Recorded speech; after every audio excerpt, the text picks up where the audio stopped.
7.75 miles of tarmac, 200 plus bends. It's the fastest, it's the toughest. It's the Everest of motorcycle racing. It is the ultimate challenge for any road racer on the planet.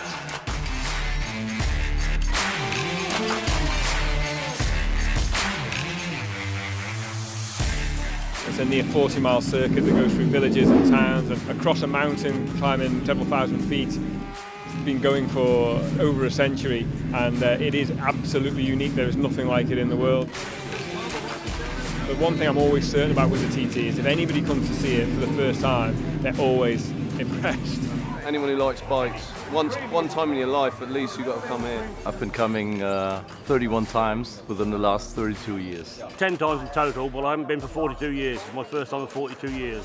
There's this great sense of warmth and feeling and a kindred spirit, because people identify with the TT, identify with the Isle of Man, and it's absolutely wonderful. Oh, big bike fans! There's nothing like it in the world. You go to Silverstone and watch a MotoGP and you've got to take your binoculars to see who's on the track. Like, you can't get anywhere near the track and see the people, and definitely can't get in the pits and do this with the riders. That's what brings people back. It's not like MotoGP or track racing. Here you've got trees and obstacles that you can hit. You're living on the edge completely here. I mean, I'm a biker, and to go around at these speeds, you've got to be brave, but really brave. So to me, they're my heroes. How they go around, even him who comes last is a hero. To them, it's not against the fellow competitor. To them, it's against the clock. And it's the walls and the hedges, and to me, that's the challenge for them. I'm amazed by the guys who do it. I understand them because I've spent so much time around them, but you certainly have to have a certain type of DNA to want to do it in the first place. It's so exciting and it's dangerous. The fear factor and the feelings you get before a race, you just can't beat it. You can't get it with any other racing, pretty much any other thing you can do in life. Not even skydiving comes close. Connor Cummins, the local lad who's riding so well at the moment, really seems at home with the Mill & Co by Paget's Motorcycles Honda team. Surely a win is not too far away the way he's riding, and if that were to happen, I think the Isle of Man, the roof would come off, the party would begin, and I think the centre of the party will definitely be his hometown of Ramsey, which I think will go absolutely bonkers. My passion in life is to race motorbikes, and I love challenging myself. Anyone who signs up to race the TT is perfectly aware of the challenge and the unfortunate consequences which we're all too aware of. I've had a huge crash around here before. Been very, very fortunate to, recover from that. And the very fact that I chose to come back and race the course is because I accept the risks associated to doing it, and I really want to do it. It's my ultimate challenge in life, and no one should be able to take that away from anyone. And at start position number 27 is bike number 64, so right up the rankings, and it is Forrest Dunn, the Cornwall rider, and he's on his own bike, his own racing team. He's not too far off that seeded top 20 with all the big boys riding for the factory teams, the professional riders. So the Cornwall rider really has done really well as a privateer. I've had crashes that could have wiped me out, and I've calmed down a lot since then. I don't want to put myself through that again, so that's the aim really, is to ride safe and ride fast. I'd definitely say we're an underdog here. We've come a long way since the first TT. I didn't even qualify for the first superbike race at my first TT. You're sharing the grid with the best in the world. Yeah, it's pretty cool, but I'm here for me. I'm not here to race against them. We're a small outfit and they're big outfits, and there's a big difference in the machinery and the setup. They might have 2 guys per bike working on each bike, whereas we're spread a bit thin on the ground, but that's just the way it is. It's till I can afford to pay wages, that's going to be the way it is. So. And the man from down under, David Johnson, he's got his big chance with the factory team, with the official Honda racing team. The Honda CBR 1000 RR is full superbike spec, 230 horsepower, absolutely full of horsepower, full of torque, rips your arms off type of bike, but that's what I like. I'm a big guy, so I like that sort of stuff.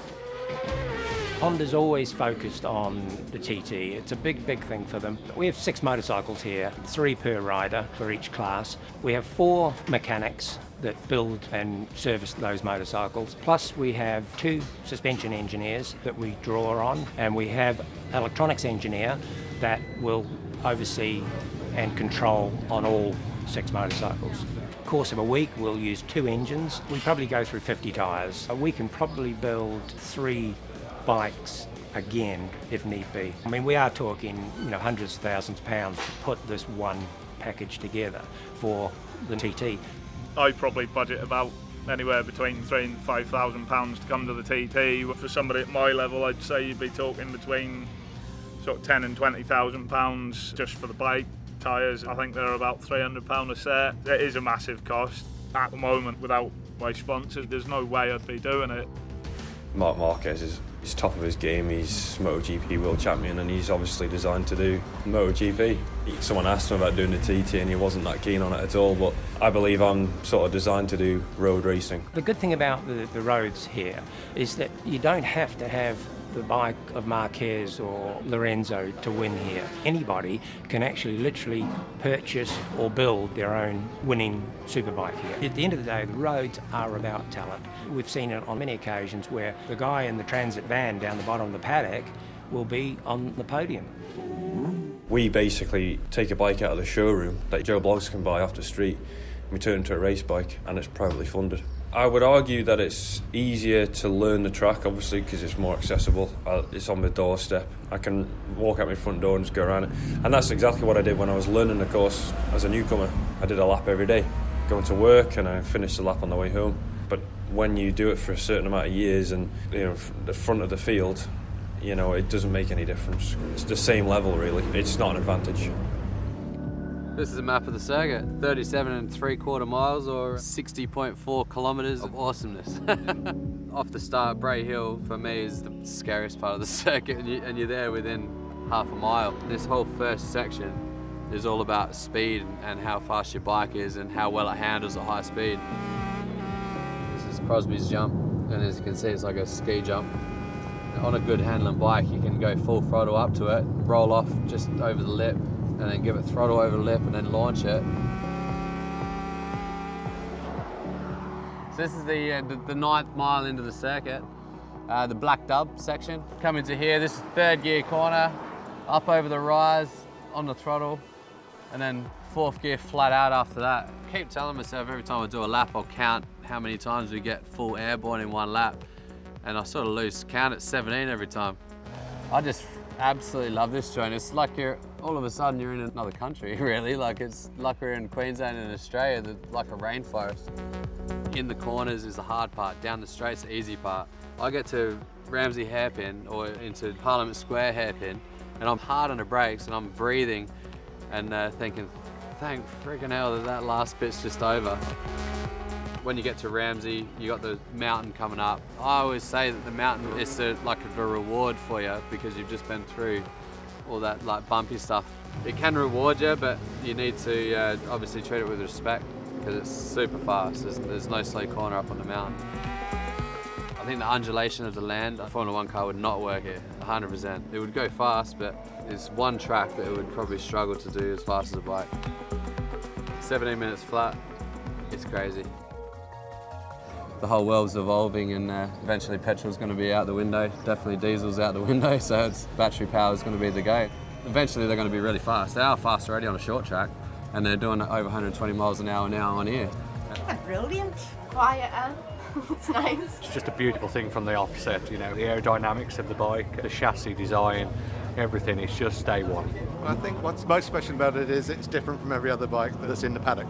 It's completely unique. It's a bespoke bike, more like a MotoGP bike than a super bike, and it's built specifically for the TT. Because we have a lot of torque, we don't need a gearbox, so it's a twist and go, big scooter type of thing. You literally go from 0 to 180 miles an hour with just twisting the throttle. As we've seen in the car industry, electrification is coming. It's coming fast. The motorcycle industry is always a little bit behind in that, but it will happen eventually.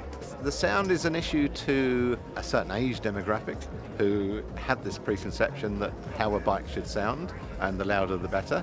and we all who followed motorsport for any length of time have enjoyed the noise that comes from the track. But they do make a sound. They make their own unique sound. They make a whistling sound, and they probably are a lot more kind to your ears. You get a different kind of noise, and we've all been brought up with petrol bikes. But the younger generation, this will be it, and they'll go, wow, look at the sound of that.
Davo Johnson takes his first ever TT podium without doubt.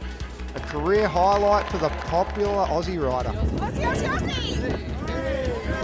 Yeah, it's unreal. I want more of this now. This is it. If they stop congratulating you, it usually means you're an arsehole or you've had too many podiums.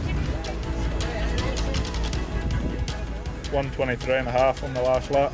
Can't be enough for that. Another 20 seconds a lap and we'll be doing all right, I think. Chasing the big dog then. Happy to see me, I think.